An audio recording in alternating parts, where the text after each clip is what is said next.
John McCain has it wrong. He said the Fair Pay Restoration Act, quote, opens us up to lawsuits for all kinds of problems. But I can't think of any problem that's more important than making sure that women are getting a square deal on the job. It's a matter of equality. It's a matter of fairness. That's why I stood up for equal pay in the Illinois State Senate when I was in the state legislature and helped pass a law giving 130,000 more women protection from paycheck discrimination.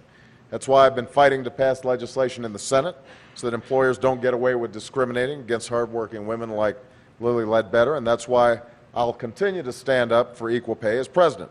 Senator McCain won't, and that's a real difference in this election. As the son of a single mom, I also don't accept that an America that makes women choose between their children and their careers. That's one of the biggest burdens that women have to carry.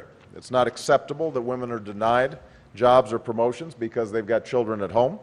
It's not acceptable that 40% of working women don't have a single paid sick day.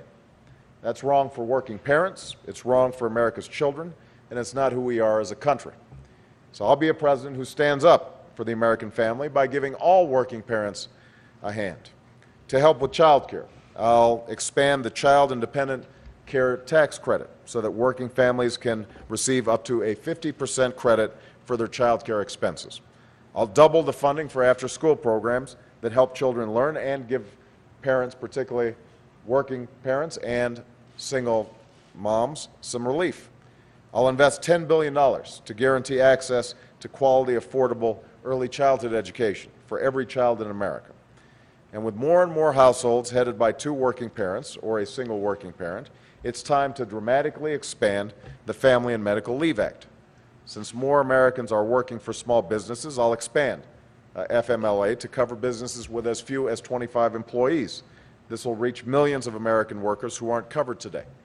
We'll also allow workers to take leave to care for elderly parents and to take 24 hours of annual leave to join school activities with their children.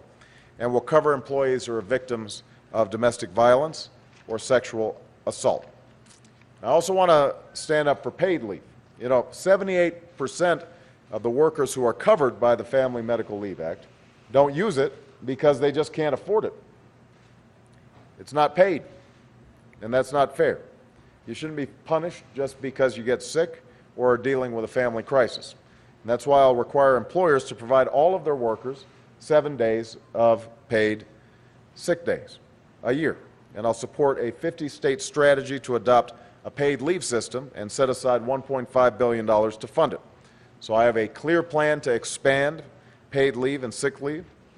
John McCain doesn't, and that's a real difference in this election. Finally, at a time when folks are struggling with the rising price of everything from gas to groceries, I want to provide working women with some immediate relief. While Senator McCain wants to continue the Bush tax cuts for the wealthiest Americans who don't need them and weren't even asking for them, I want to pass a middle-class tax cut of $1,000 for each working family. This will deliver tax relief for over 70 million working women. And we need to help folks at the bottom of the ladder. Almost 60% of Americans who benefited from raising the minimum wage were women. I won't leave any working person behind, and that's why, unlike Senator McCain, I'll index the minimum wage to inflation so that it goes up each year to keep pace with rising costs. We just can't have an economy where folks keep working harder for less.